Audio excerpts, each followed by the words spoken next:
সবাইকে স্বাগতম জানাচ্ছি আরেকটি নতুন টিউটোরিয়াল সিরিজ নিয়ে। আজকে আমি আপনাদের সামনে হাজির হয়েছি টিউটোরিয়াল সিরিজ নিয়ে। আজকে থেকে শুরু হয়ে যাচ্ছে আমাদের মাইক্রোসফট ওয়ার্ড টিউটোরিয়াল সিরিজ। এই সিরিজে আমি আপনাদেরকে খুব বেশি নয়, সর্বোচ্চ 20 থেকে 25টার মতো ক্লাস তৈরি করব, ভিডিও টিউটোরিয়াল তৈরি করব এই মাইক্রোসফট ওয়ার্ডের উপর। এই 20 থেকে 25টা ভিডিও টিউটোরিয়াল খুব দীর্ঘ হবে না, প্রত্যেক ভিডিও টিউটোরিয়াল 10 থেকে 20 মিনিটের মধ্যে শেষ হবে। এবং এই ভিডিও টিউটোরিয়াল গুলো যদি আপনি ফলো করেন তাহলে আপনি হতে পারবেন মাইক্রোসফট ওয়ার্ডের বস।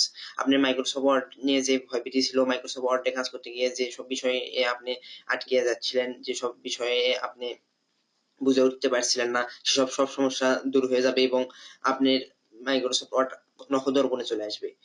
আপনি মাইক্রোসফট ওয়ার্ড ব্যবহার করতে কোনো ভয় করবেন না, খুব স্বাচ্ছন্দ্য বোধ করবেন। এই মাইক্রোসফট ওয়ার্ডের উপর আমি মূলত 2টি কোর্স করেছি। একটি এবং কোর্সগুলো ছিল অফলাইনের কোর্স, 2টি কোর্সই। কোর্সগুলোতে আমি একটি কোর্স করেছিলাম 2 মাসের একটি কোর্স এবং আরেকটি করেছিলাম 3 মাসের আরেকটি কোর্স। সেখানে আমি এই 3 মাসের একটি কোর্সে এবং 2 মাসের একটি কোর্সে আমি এখান থেকে অনেক অভিজ্ঞতা অর্জন করতে পেরেছি এবং সেই অভিজ্ঞতার আলোকে এবং আমার দীর্ঘদিন মাইক্রোসফট ওয়ার্ড ব্যবহারের যে অভিজ্ঞতা আছে, সেই অভিজ্ঞতার আলোকে আপনাদেরকে এই মাইক্রোসফট ওয়ার্ডের উপর একটা ধারণা দেওয়ার চেষ্টা করব। আজকের পর্বে আমি মূলত মাইক্রোসফট ওয়ার্ডের বেশি গভীরে যাব না। আজকে আমি মূলত মাইক্রোসফট ওয়ার্ডের বেসিক, কিভাবে মাইক্রোসফট ওয়ার্ড ওপেন করবেন, কিভাবে কোন টুলগুলোর কি নাম, এইসব শুধু পরিচয় করে দেব। এইটা আমার আমার মনিটরের পর্দা। এখন আমি মাইক্রোসফট ওয়ার্ড ওপেন করব। মাইক্রোসফট ওয়ার্ড ওপেন করাটা প্রথমে দেখাচ্ছি। মাইক্রোসফট ওয়ার্ড আসলে অনেকভাবে ওপেন করা যায়, তো বেশ কয়েকভাবে ওপেন করা যায়। তার মধ্যে একভাবে হচ্ছে, আপনি যদি যে বাটনটি আছে সেই স্টার্ট বাটনটিতে যান, স্টার্ট বাটনটিতে গিয়ে অল অ্যাপসে যান, অল অ্যাপসে যান মাইক্রোসফট ওয়ার্ড যেহেতু ডাব্লিউতে ওয়ার্ড, তাই আপনি এখানে এরকম ভাবে খুঁজতে খুঁজতে ডাব্লিউতে যাবেন। যেখানে গিয়ে ডাব্লিউ আসবে সেখানেই ওয়ার্ড থাকবে। এই যে ডাব্লিউ আছে, ওয়ার্ড, এই যে এখানে মাইক্রোসফট ওয়ার্ড, এখানে যদি ক্লিক করেন তাহলে এইরকম মাইক্রোসফট ওয়ার্ড সফটওয়্যারটি ওপেন হয়ে যাবে।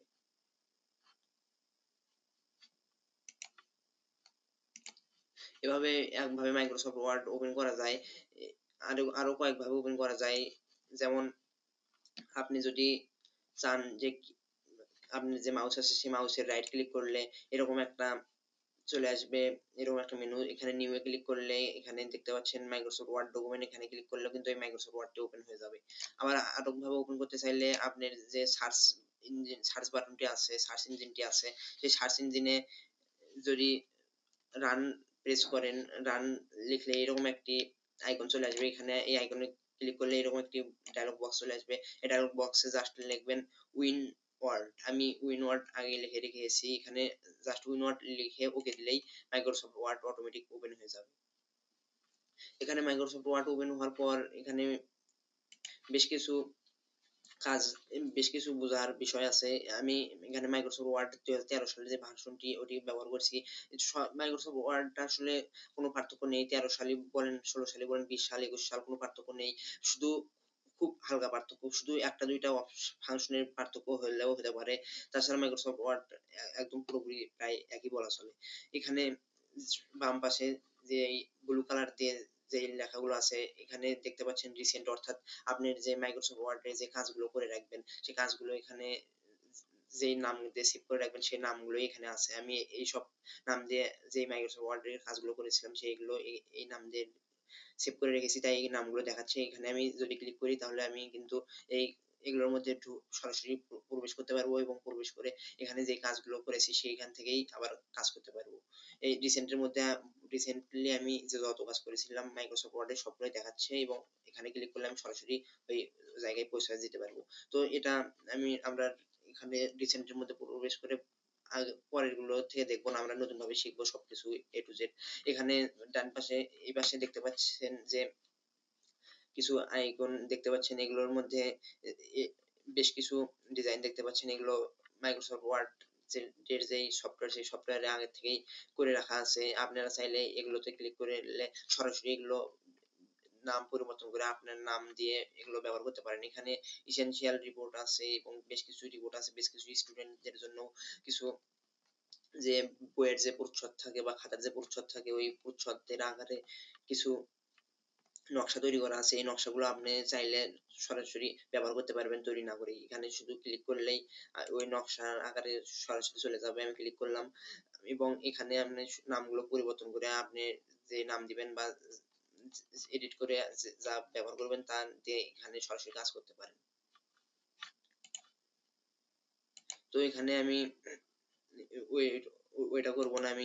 আমি যেহেতু বেসিক থেকে আলোচনা করছি সেহেতু ই আমি একদম এগুলো ব্যবহার করব না। আমি একদম ব্ল্যাংক পেজ যেটি আছে সেই ব্ল্যাংক পেজ ব্যবহার করেই এইরকম তৈরি করব। এখানে সবার সামনে সবার ১ম এ যেই ডকুমেন্টটি দেখতে পাচ্ছেন সেই ডকুমেন্টটির নাম হচ্ছে ব্ল্যাংক ডকুমেন্ট। এই ব্ল্যাংক ডকুমেন্টের মধ্যে কিছুই নেই। একদম পুরোপুরি ফাঁকা। আপনারা যখন কাজ করতে চাইবেন, যখন এগুলোর কোনো প্রয়োজন পড়বে না বা কোনো নতুন কাজ করতে চাইবেন সেক্ষেত্রে ব্ল্যাংক ডকুমেন্ট এটিতে প্রেস করলে এই ব্ল্যাংক ডকুমেন্ট এটি চলে আসবে। এখন দেখছেন যে এটার মধ্যে কোনো লেখা নেই বা কোনো টেক্সট নেই। এক্ষেত্রে আপনি এখন যা লিখবেন তাই এখানে লেখা হয়ে থাকবে। যেহেতু এখানে কিছু লেখা হয়নি, এটা যেহেতু আমি ১ম এ খুললাম, কেবলই খুললাম এই ক্ষেত্রে এজন্য এইটির মধ্যে কোনো টেক্সট বা কিছু দেখা যাচ্ছে না। এখানে দেখতে পাচ্ছেন বেশ কিছু ফাংশন আছে। এইখানে এই যে বর্ডার চতুর্দিকে বর্ডার দেওয়ার মতো করে একটা পেজের মতো আছে। এটি মূলত হচ্ছে আমাদের পেজ। এই পেজের মধ্যে যত লেখা, যত যা কিছু করা Microsoft Word এর সবই পেজের মধ্যে করতে হবে। আপনারা কিন্তু পেজের বাইরে যেই ফাঁকা জায়গাটি আছে বা এই পাশে যে ফাঁকা জায়গাটি আছে এখানে কোনো কিছু লিখতে বা কোনো কিছু করতে পারবেন না। এখানে এখানে বেশ কিছু এই ইন্টারফেসে বেশ কিছু বিষয় আছে। সবার উপরে যেই বাটনটি আছে, সবার উপরে যেই ফাংশনটি আছে সেটা হচ্ছে ডকুমেন্ট 1। অর্থাৎ আপনি Microsoft Word কে যেই নামে সেভ করবেন সেই নামটাই এখানে থাকবে। এখানে যদি ঢাকা, চট্টগ্রাম যেই নামেই সেভ করেন না কেন, বাংলাদেশ, ইন্ডিয়া যেই নামে সেভ করবেন না কেন সেটা এই নামে থাকবে। আমি যেহেতু এই Microsoft Word কে কোনো নামে সেভ করিনি তাই এটা ডকুমেন্ট 1 নামে সেভ হয়ে আছে। এটা এখানে যদি আপনি কোনো নির্দিষ্ট নাম দিয়ে সেভ না করেন তাহলে এইভাবে ডকুমেন্ট 1 আরেকটা Microsoft Word খুলে ডকুমেন্ট 2, ডকুমেন্ট 3 এভাবে সেভ হতে থাকবে। আবার এই এই সবার উপরে যেই ফাংশনটি আছে তার সবার বামে দেখতে পাচ্ছেন এখানে বেশ কিছু ফাংশন আছে। এই যে এখানে দেখতেছেন যে বেশ কিছু ফাংশন আছে। এই ফাংশন গুলো মূলত আমাদের যে এই যে এখানে বেশ কিছু ফাংশন দেখতে পাচ্ছেন।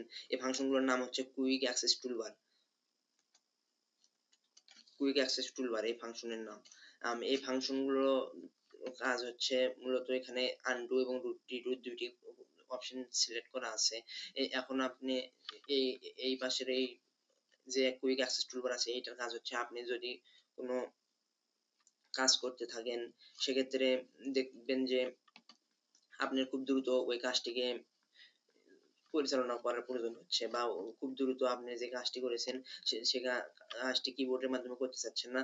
এখানে শুধু প্রেস করেই ওগুলো করতে পারবেন। এখানে দেখতে পাচ্ছেন যে এইরকম যে আইকন সেই আইকনটির নাম হচ্ছে কাস্টমাইজ কুইক অ্যাক্সেস টুলবার। এই কাস্টমাইজ কুইক অ্যাক্সেস টুলবারে ক্লিক করলে এরকম বেশ কিছু ফাংশন চলে আসবে। এই বেশ কিছু ফাংশনের মধ্যে আপনি এখানে যখন ২ টা সিলেক্ট করা আছে আনডু এবং রিডু এজন্য শুধু এখানে আনডু এবং রিডু এই ২ টাই দেখাচ্ছে। এখানে যেগুলো সিলেক্ট করে রাখবেন সেগুলো এখানে এড হবে। যেমন আমি নিউ সিলেক্ট করে নিউটা এড হলো।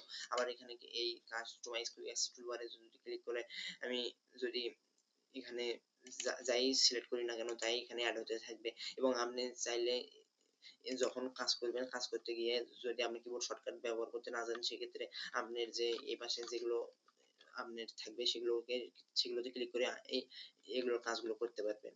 যেমন এখানে আনডু করতে চাইলে এখানে, রিডু করতে চাইলে এখানে, যখন কাজ করবেন তখন এভাবে এখানে শুধু এখানে ক্লিক করে করতে পারবেন এই কুইক অ্যাক্সেস টুলবার থেকে। এখানে যেগুলোতে টিক মার্ক দেওয়া থাকবে সেগুলোই এখানে ফেস হবে এবং আপনি চাইলে সেগুলোকে আবার কেটেও দিতে পারেন। যেমন আমি নিউ কেটে দিলাম। নিউ নামক যেই আইকনটি চলে এসেছিল সেই আইকনটি চলে গেল। এভাবে যেগুলোতে কেটে দিবেন সেগুলো আবার চলে যাবে। আনটিক করে দিলে চলে যাবে। এখানে আবার এই সবার উপরে যেই বক্সটা আছে সেই বক্সের সবার ডান পাশে কিছু আইকন আছে। সেই আইকনগুলোর মধ্যে এইটা যেটা আছে সেটা হচ্ছে মিনিমাইজ। এখানে ক্লিক করলে এটা এই যে আপনার ওয়ার্ডটি Microsoft ওয়ার্ডটি থাকবে এটা মিনিমাইজ হয়ে যাবে। এখন আপনি সেই ওয়ার্ডটিকে যদি এখানে আবার ক্লিক করেন তাহলে আবার চলে আসবে। এটা হচ্ছে মানে ম্যাক্সিমাইজ এইটাতে ক্লিক করলে আংশিক মিনিমাইজ হবে, এবং এখান থেকে আপনি চাইলে এভাবে এই যে আপনার যেই কাজটি আছে সেই কাজটিকে নির্দিষ্টভাবে করে রাখতে পারেন, এবং এখানে আবার ক্লিক করলে এটা আবার ম্যাক্সিমাইজ হয়ে যাবে, এবং এখানে ক্লিক করলে এটা ক্লোজ হয়ে যাবে, অর্থাৎ এটা চলে যাবে। এখানে সবার উপরে যেই ফাংশন গুলো ছিল সেই ফাংশন গুলোর ব্যবহার বললামই সবার। তারপরে এই যে ফাংশন গুলো এখানে আছে, অর্থাৎ এই ফাংশন গুলো, এই যে দেখতে পাচ্ছেন এইরকম বেশ কিছু ফাংশন দেখতে পাচ্ছেন। এই ফাংশন গুলোর নাম মূলত ট্যাব। এই ট্যাব গুলো মূলত ডিফারেন্ট ওয়েতে কাজ করে।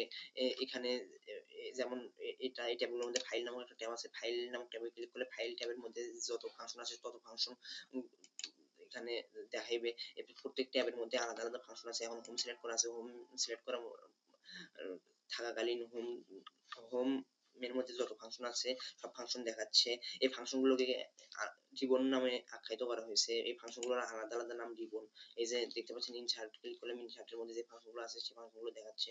এই ফাংশন গুলোর সবগুলো ফাংশনকে একত্রে জীবন বলে। ডিজাইনের মধ্যে ডিজাইনের জীবন, পেজ লেআউটের মধ্যে পেজ লেআউটের জীবন, এগুলো সবগুলোর মধ্যে আলাদা আলাদা জীবন তৈরি করা আছে। এখানে এখানে এই সবগুলোই মূলত ট্যাব নামে পরিচিত। এই দ্বিতীয় সারির যেই মাঝখানের সাইডে যে ফাংশন গুলো এগুলো ট্যাব নামে পরিচিত, এবং সবার নিচের সাইডে যে এগুলো আছে সেগুলো রিবন নামে পরিচিত, এবং প্রত্যেক রিবনের মধ্যে আবার যে প্রত্যেক রিবনের কিন্তু আলাদা আলাদা ভাবে ডিভাইড করা আছে। যেমন এখন হোম নামক এটি সিলেক্ট করা আছে। হোম নামক এটির মধ্যে যে রিবন গুলো আছে সেই রিবন গুলো কিন্তু এই যে দেখতে পাচ্ছেন এইরকম যে আমাদের বর্ডার এর মতো একটা দাগ দিয়ে এগুলোকে আলাদা আলাদা করে দেওয়া আছে। এই যেমন এইগুলো এই যেগুলো আছে ক্লিপবোর্ডের মধ্যে, এগুলো হচ্ছে মূলত ক্লিপবোর্ড। এগুলো হচ্ছে মূলত ক্লিপবোর্ড। এই যে দেখতে পাচ্ছেন এখানে ক্লিপবোর্ড লেখা, এগুলো ক্লিপবোর্ড। এবং এই এই পাশে যেটা দেখতে পাচ্ছেন ফন্ট, এই এই সবগুলো ওর নাম হচ্ছে ফন্ট। এই সবগুলোকে একত্রে ফন্ট নামক ফাংশনের মধ্যে রাখা হয়েছে। এটাকে এই এই যে রিবন গুলো আছে সেই রিবন গুলোকে প্যারাগ্রাফ নামক ফন্টের মধ্যে রাখা হয়েছে, এবং এই স্টাইলের মধ্যে বেশ কিছু ফাংশন দেওয়া হয়েছে, এবং এডিটিং এর মধ্যে ফাইন ট্রিপলেট সিলেক্ট নামক বেশ কিছু ফাংশন দেওয়া হয়েছে। এখন এই যে ক্লিপবোর্ড, সবগুলো ক্লিপবোর্ড যেমন আছে ক্লিপবোর্ড, ফন্ট, প্যারাগ্রাফ, স্টাইল, এগুলো বেশ সব যত কিছু আছে তত কিছু সবগুলোরই শেষে এরকম কোনায় তীর চিহ্নের মতো দেখতে পাচ্ছেন। এই তীর চিহ্নগুলোর কাজ কি? এই তীর চিহ্নগুলো হচ্ছে মূলত এখানে সবগুলো ফাংশনে ব্যবহার দেওয়া নেই। যেমন এখানে ক্লিপবোর্ড আছে, ক্লিপবোর্ডের মধ্যে সবগুলো ফাংশনে ব্যবহার দেওয়া নেই। এখানে ফন্ট আছে, ফন্টের মধ্যে সবগুলো ফাংশন এখানে দেওয়া নেই। এখানে মাত্র কয়েকটা ফাংশন দেওয়া আছে যেগুলো ফাংশন ফন্টের মধ্যে অন্তর্ভুক্ত ঠিকই, কিন্তু যেগুলো বেশি গুরুত্বপূর্ণ সেগুলো দেওয়া আছে। ফন্টের অন্তর্ভুক্ত যে শুধু এই কয়টা ফাংশন এমনটি নয়। এই ফন্টের অন্তর্ভুক্ত এগুলোর বাইরেও অনেক ফাংশন আছে, এবং প্যারাগ্রাফ এর মধ্যে বেশ কিছু ফাংশন দেখতে পাচ্ছেন। এমনটা নয় যে প্যারাগ্রাফের মধ্যে শুধু এই কয়টি ফাংশনই আছে, প্যারাগ্রাফের মধ্যে এগুলো ছাড়া আরো অনেক ফাংশনও আছে। সেক্ষেত্রে এখানে যদি আপনি সব ফাংশন পেতে চান, প্যারাগ্রাফের মধ্যে সব ফাংশন পেতে চাইলে এখানে যেই ডাউন অ্যারোর মতো যেই কার্সরটি আছে এখানে ক্লিক করলে এরকম ডায়লগ বক্স চলে আসবে, এবং প্যারাগ্রাফের মধ্যে যত ফাংশন আছে সব ফাংশন আপনি দেখতে পারবেন। এবং এখানে ফন্টের এখানে ক্লিক করলে ফন্টের এখানে যেই অ্যাপটি আছে সেই অ্যাপটি ক্লিক করলে ফন্টের মধ্যে যত ফাংশন আছে সব ফাংশন এখানে শো করবে।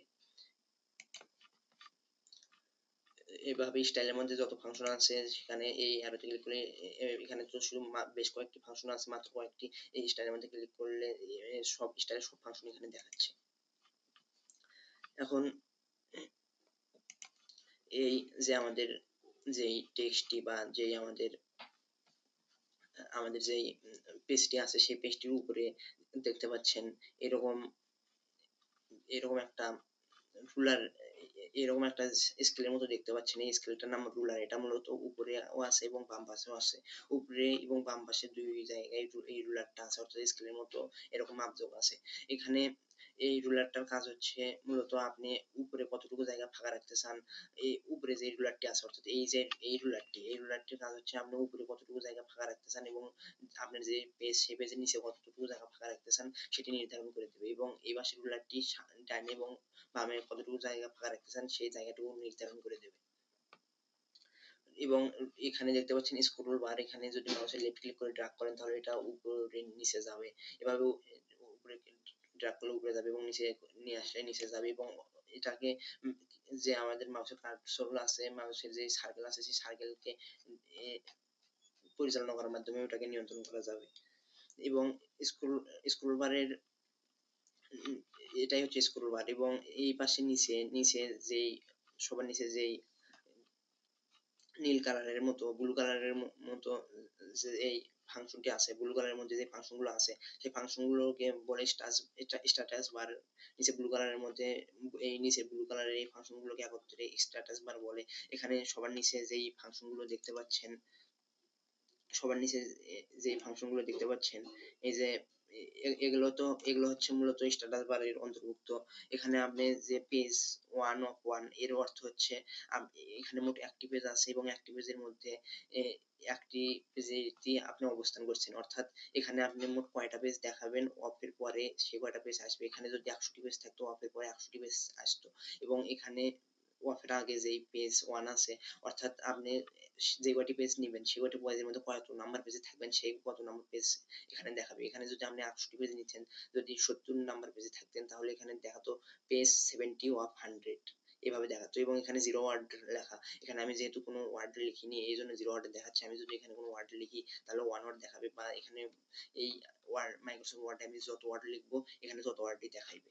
এবং ডান পাশে যেই অপশনটি আছে, ডান পাশে আমাদের এমএস ওয়ার্ড, মাইক্রোসফট ওয়ার্ডের ডান পাশে যেই ফাংশনটি আছে স্ট্যাটাস বারের, সেইটি মূলত বেশ গুরুত্বপূর্ণ কাজই করে থাকে। এটা হচ্ছে মূলত জুম ইন জুম আউটের জন্য। এখানে যে মাইনাস দেখতে পাচ্ছেন, মাইনাসে ক্লিক করলে 10 করে জুম আউট হতে থাকবে, অর্থাৎ 10 করে ছোট হতে থাকবে। এভাবে ক্লিক করলে এই যে আমার পেজটি 10 করে জুম আউট হতে থাকবে, এবং প্লাসে ক্লিক করলে 10 করে জুম ইন হতে থাকবে। যত প্লাসে ক্লিক করবেন তত 10 করে জুম ইন হতে থাকবে। এটা মূলত ডিফল্ট অবস্থায় 100 রাখা হয়, বা 100 রাখাই ভালো। আর এখানে যেই আমাদের যে এই যে দেখতে পাচ্ছেন আমাদের এখানে যে মাউসের কার্সর, সেই মাউসের কার্সর এখন তীর চিহ্নর মতো আকার ধারণ করেছে যখন এটি এই পেজের বাইরে আছে। যখন আমি পেজের মধ্যে নিয়ে যাচ্ছি তখন এটা আই আকৃতির কার্সর ধারণ করেছে, অর্থাৎ এখানে এটাকে বাইরে রাখলে তীর চিহ্নের মতো কার্সর ধারণ করবে, এবং ভিতরে নিয়ে গেলে আই আকৃতির কার্সর ধারণ করবে। এবং এটা লাফাচ্ছে। এখানে যদি আমি ক্লিক করি তাহলে এখানে লেখার উপযুক্ত হয়ে গেল, এবং আমি যেখানে লিখতে যাবো সেখানে মাউসের ডাবল ক্লিক করলে সেখানেই লেখার এটা উপযুক্ত হয়ে যাবে। তো এটাই আর এইটা মূলত এই যে মাউসের কার্সরটি এখন দেখতে পাচ্ছেন, এই যে এটা লাফাচ্ছে, এটার নাম মূলত টেক্সট কার্সর। এটা যেখানে নিয়ে যাবেন সেখান থেকেই টেক্সট আপনি লিখতে পারবেন, এটার নাম টেক্সট কার্সর। তো এটাই ছিল আজকের মূলত বেসিক ভিডিও। আজকের ভিডিওতে আমি মাইক্রোসফট ওয়ার্ডের বেসিক কিছু ধারণা দেওয়ার চেষ্টা করেছি, কিভাবে মাইক্রোসফট ওয়ার্ড ওপেন করবেন, মাইক্রোসফট ওয়ার্ডের যেই ফাংশন গুলো আছে সেই ফাংশন গুলোর শুধু নাম, শুধু পরিচিতি, সাধারণ পরিচিতি দেওয়ার চেষ্টা করেছি। পরবর্তী ভিডিওতে আমি এগুলো সম্পর্কে ডিটেলস আলোচনা করার চেষ্টা করব। ততক্ষণ পর্যন্ত আমার পাশেই থাকবেন, এবং ভিডিও আশা করছি আমার এই মাইক্রোসফট ওয়ার্ডের যেই চ্যানেলটি সেই চ্যানেলটি ফলো করবেন, এবং এই চ্যানেলটি ফলো করলে আপনি অবশ্যই মাইক্রোসফট ওয়ার্ডে অনেক ভালো কিছু করতে পারবেন। তো আজকের ভিডিও এই পর্যন্ত। ভিডিওটি শেষ পর্যন্ত দেখার জন্য ধন্যবাদ।